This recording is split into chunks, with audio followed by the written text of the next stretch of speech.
ఈ ఒక్క వీడియో మీకున్న డౌట్స్ అన్నీ క్లియర్ చేస్తుంది. వీడియో మాత్రం పూర్తి దాకా చూడండి. ఇందులో వచ్చేసి మీకు ఇన్ డీటెయిల్‌గా మీ కట్ ఆఫ్ ఎంత అని లాస్ట్ వరకు నేను ఇచ్చిన డేటా తోటి మీకే అర్థమైపోతుంది. ఇది మొత్తం real time data, authentic data. మీకు కావాలంటే క్రాస్ చెక్ కూడా చేసుకోవచ్చు. సో, ఫస్ట్ స్టార్టింగ్ కాడ్నుంచి నేను ఎన్ని పోస్టులున్నాయి, ఎంత కాంపిటీషన్ ఉందా కానుండి లాస్ట్ వరకు ఎక్స్‌ప్లెయిన్ చేస్తా. ఎవరైతే లాస్ట్ వరకు చూస్తారో వాళ్ళకైతే ఖచ్చితంగా ఒక ఓవరాల్ ఒక ఐడియా అనేది వచ్చేస్తుంది. వాళ్ళకి ఎంత జాబ్ వస్తుందా లేదా అని తెలుసుకోవడానికి. మీరు అనవసరంగా వేరే వేరే వీడియోలు చూసి 4, 5 వీడియోలు చూసి మీరు కన్‌ఫ్యూజన్ అయ్యి ఇంకా డౌట్‌లోనే ఉంటారు. ఒక్క వీడియో పర్టిక్యులర్‌గా చూడండి.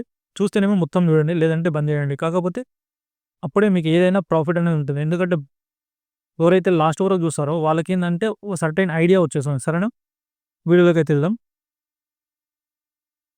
సరే, ఇక్కడొచ్చేసి అనంతపురం మొత్తం డిస్ట్రిక్ట్‌లో 2018లో చూసుకున్నట్టయితే మామూలుగా 1057 పోస్టులున్నాయి. కానీ ఇప్పుడు 811 పోస్టులు. అంటే పోస్టులనేవి తగ్గినాయి. తగ్గినాయి కాబట్టి ఖచ్చితంగా ఇక్కడొచ్చేసి 27 మెంబర్స్ పర్ పోస్ట్. అంటే మొత్తం 22,045 మెంబర్స్ అప్లై చేశారు. ఒక పోస్ట్‌కొచ్చేసి 27 మెంబర్స్ కాంపిటీషన్‌గా ఉన్నారు.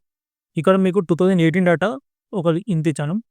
ఇది చూడండి, 80 పైగా స్కోర్ చేసిన వాళ్ళు 28 మెంబర్స్ ఉన్నారు. 75కి పైగా 150 మెంబర్స్. 70కి పైగా 521. నేను తర్వాత డేటా అనేది 55 అదనేది ఇవ్వలేదు. సో, మామూలుగా అయితే లేట్ అవుతుందని చెప్పేసి ఇంతవరకు డేటా మాత్రమే తీసుకున్నాను.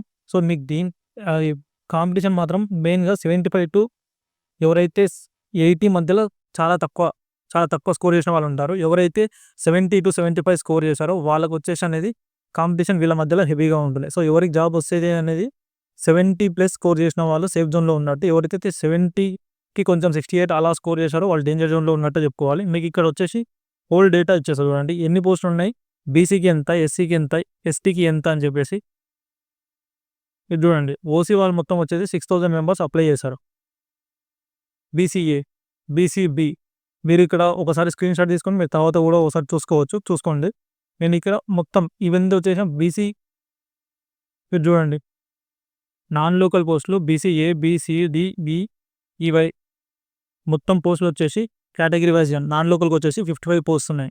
బీసీఏకి 58, బీసీబీకి 80, బీసీసీకి 8, బీసీడీకి 76, బీసీఈకి 39. ఇదంతా నేను ఇంత స్క్రోల్ చేసిన వల్ల కాపీ అయిపోయింది.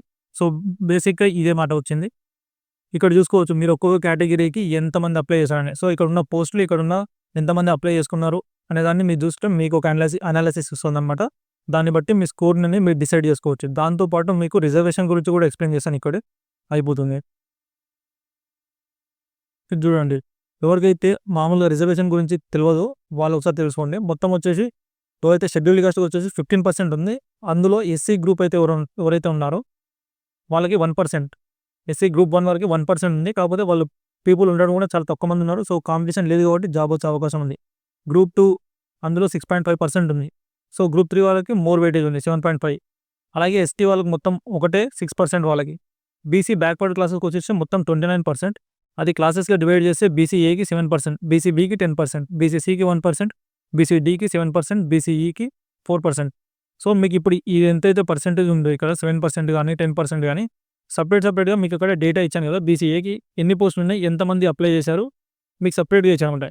బీసీఏకి మీకు ఎంత పర్సెంటేజ్ ఉంది రిజర్వేషన్‌లో. తర్వాత మీ బీసీఏలో ఎంతమంది అప్లై చేశారు, బీసీఏలో ఎన్ని పోస్టులు ఉన్నాయి. సో, ఇక్కడ డేటా మొత్తం క్లియర్ కదా! దీన్ని బట్టి మీరు అనలైజ్ చేసుకోండి. మీకు ఒక ఐడియా వస్తుంది. నేనైతే ఇంచుమించు ఎంత కట్ ఆఫ్ ఉంటుందో చెప్తాను. మాక్సిమం ఈ కట్ ఆఫ్ ఉన్న ఈ స్కోర్ మెయింటైన్ చేసిన వాళ్ళకి ఖచ్చితంగా 2 ± ఖచ్చితంగా జాబ్ వచ్చే అవకాశం ఉంది. డైరెక్ట్ వచ్చేసి ఇక్కడ పీజీటీ, టీజీటీ ప్రిన్సిపల్ పోస్ట్‌లో వచ్చేసి ఎవరైతే ఇంగ్లీష్ క్వాలిఫై అవుతారో 60 మార్క్స్ తోటి ఓసీ వాళ్ళు గానీ, బీసీ వాళ్ళు గానీ, తర్వాత ఫిజికల్లీ హ్యాండిక్యాప్డ్ వాళ్ళు ఇంగ్లీష్ ప్రొఫిషియన్సీ టెస్ట్ 50+50 మార్క్స్ అని క్వాలిఫైయింగ్ మార్క్స్ వస్తే సరిపోతుంది. సో, ఓపెన్ కట్ ఆఫ్ వచ్చి 78+ ఖచ్చితంగా ఉంటుంది ఇందులో. తర్వాత వచ్చేసి ఎవరైతే ఈడబ్ల్యూఎస్ ఉన్నారో వాళ్ళు 76, 75 ఇలా స్కోర్ చేసినా కూడా జాబ్ వస్తుంది. నాన్ లోకల్ వాళ్ళు ఎవరైతే ఇందులో కొట్టాలనుకుంటే చాలా కష్టం. సో, మినిమమ్ 81, 83+ ఉండాలి. బీసీ, బి, సీడీ నేను చెప్పినట్టుగా 70, 75 మధ్యలో హెవీ కాంపిటీషన్ ఉంటుంది. ఎందుకంటే ఎవరైతే మామూలుగా 70, 75 మధ్యలో చాలామంది ఇదే స్కోర్ చేస్తారు. నార్మల్ స్కోర్ చేసేది 70+ చేసేవాళ్ళు. ఎవరైతే ఎస్సీ, ఎస్టీ ఫిజికల్లీ హ్యాండిక్యాప్ ఉన్నారో 67 ± ఖచ్చితంగా వాళ్ళకి జాబ్ వచ్చే అవకాశం ఉంది. ఎస్టీకి అయితే ఇంకా 66, 65 వచ్చినా కూడా చెప్పనక్కర్లేదు.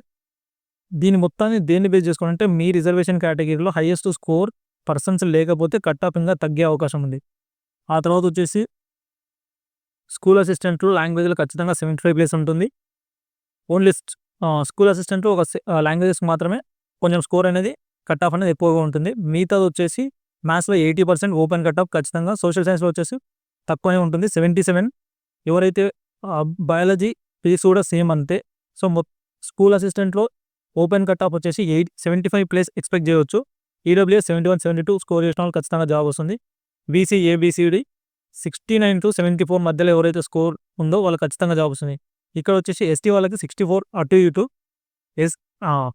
ఎస్టీ వాళ్ళకి 64 అటు ఇటు. ఎస్సీ వాళ్ళు ఎవరైతే ఫిజికల్లీ హ్యాండిక్యాప్డ్ కూడా పోస్టులను బట్టి మీకు అక్కడ డేటా ఇచ్చిన ఆ పోస్ట్ని బట్టి మీకు అనేది మీ ఈవెన్ 59 స్కోర్ చేసినా కూడా ఛాన్స్ అనేది ఉంటుంది.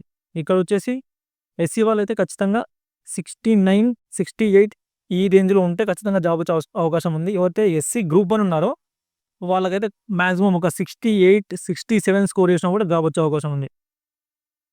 లాస్ట్ వచ్చేసి ఎస్జిటిలో వచ్చే 75 అనేది సేఫ్ స్కోర్ అని చెప్పుకోవాలి. ఇక్కడ టెట్లో మినిమం యావరేజ్గా 15 మార్క్స్ మెయింటైన్ చేసే క్యాండిడేట్స్ కాబట్టి డిఎస్సిలో ఒక 50 మార్క్స్ వచ్చినా 65 అయిపోతుంది. ఒక డిఎస్సిలో 55 వచ్చి ఇందులో 15 ఉన్నా కూడా 70 అవుతుంది. సో ఇందులో మాత్రమే 75 to 90 ఎవరైతే ఉన్నారో స్కోర్ అనేది హై స్కోర్ మెయింటైన్ చేయడానికి ఎస్జిటిలో చాలామంది స్కోప్ ఉందన్నమాట. 75 to 90 మనం చాలామంది క్యాండిడేట్స్ని చూస్తాం. ఓసీలో కట్ ఆఫ్ వచ్చి ఖచ్చితంగా 80 ప్లస్ ఉంటుంది. ఈడబ్ల్యూఎస్లో వచ్చేసి ఖచ్చితంగా 78, 77, 79 ఈ రేంజ్లో వచ్చిన వాళ్ళు ఖచ్చితంగా జాబ్ అనేది వస్తుంది. ఇక బీసీలో వచ్చేసి 70 to 75, ఈవెన్ 70 అయితే తగ్గదు ఖచ్చితంగా. 75 ప్లస్ ఉన్నవాళ్ళు 70 to 73 యావరేజ్ ఉన్నవాళ్ళు సేఫ్ జోన్ అనుకోవచ్చు. 70 కూడా డేంజర్ జోనే. ఇక ఎస్సీ ఎస్టీ ఫిజికల్ హ్యాండిక్యాప్డ్ అయితే అడ్వాంటేజ్ ఉంది ఇక్కడ. ఏంటి అంటే వాళ్ళకి వచ్చేసి పోస్టులు తక్కువనే ప్లస్ పర్సన్స్ కూడా తక్కువనే.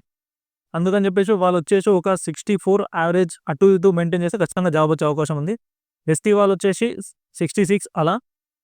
ఇక ఎస్సీ వాళ్ళు వచ్చేసి 68 to 70 ఖచ్చితంగా స్కోర్ ఉండాల్సింది. ఎందుకంటే ఈ కాంపిటీషన్ అనేది చాలా హెవీగా ఉంటుంది ఈ ఒక్క డిస్ట్రిక్ట్లో మాత్రం. సో ఇంతవరకు మీరు చెప్పింది అనేది అర్థమైంది అనుకుంటా. ఇప్పుడు నేను చెప్పిన స్కోర్లు అనేది అందాగా ఇవి మెయిన్గా దేని మీద బేస్ అయి ఉంటాయి మీ స్కోర్స్ అనేవి. మీ రిజర్వేషన్లో ఎన్ని పోస్టులు ఉన్నాయి, ఎంతమంది దానికి అప్లై చేశారు, రోస్టర్ పాయింట్లో మీ టేబుల్ని బట్టి మీ రిజర్వేషన్ క్యాండిడేట్లో హైయెస్ట్ స్కోర్ మెయింటైన్ చేయకపోతే ఖచ్చితంగా కట్ ఆఫ్ తగ్గే అవకాశం ఉంది. సో ఇది అనంతపూర్ డిస్ట్రిక్ట్ సంబంధించి నేను చెప్పిన ఇంతవరకు. లాస్ట్ అయితే మీరు ఏ సర్వే చేసుకున్నా కూడా ఇదే ఉంటుంది ఖచ్చితంగా. మ్యాక్సిమం నేను ఫస్ట్ నుండి చెప్పుకుంటూ వస్తుంది ఒకటే, కాంపిటీషన్ అనేది హెవీగా ఉంది. సో కట్ ఆఫ్ కూడా చాలా ఎక్కువగానే ఉంటుంది.